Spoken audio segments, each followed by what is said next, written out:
Right, and moving on to the last category of vote people that I would like us to talk about, this is the diaspora vote.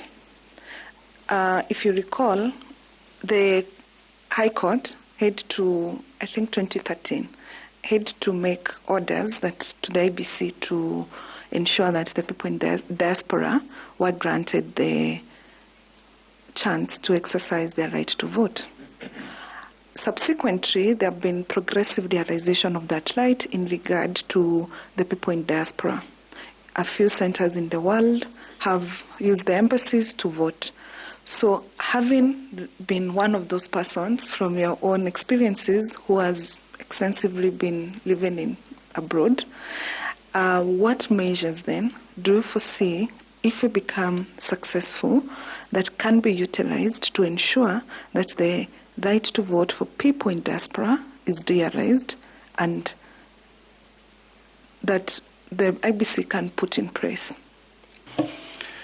Thank you very much, ma'am, for that question. Again, on the right on the rights under Article 38.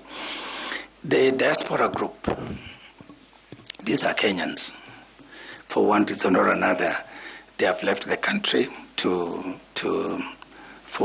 look for education, to look for economic empowerment.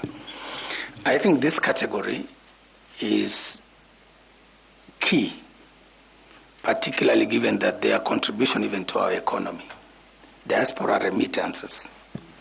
So it's a big constituency, even in terms of our taxes. So I think for me, this is a group that I want to take it to account and to focus on. I do understand there have been incremental gains from, I think, about 5 polling stations or countries to now about 12 countries in the last election. And therefore, we are making progress. As you rightly pointed out, the Constitution gives these people the same rights as us, but it says progressive realization. So that, of course, because of the nature and the logistics involved.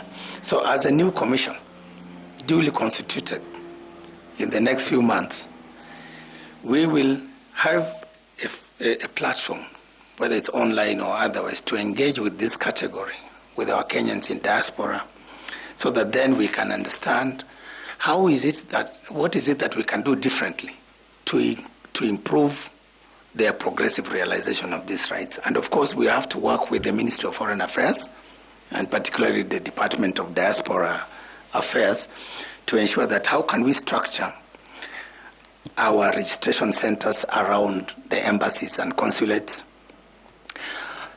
Maybe even radically we can suggest possibilities of these groups also doing special voting. For example, mail voting or online registration from where they are. So we can look at also the process issues and see what is it that we can change. And that might require also changes in law, so that to accommodate the participation of these groups in the electoral processes. Thank you. And lastly from me, coming back to the issues of voter suppression, intimidation.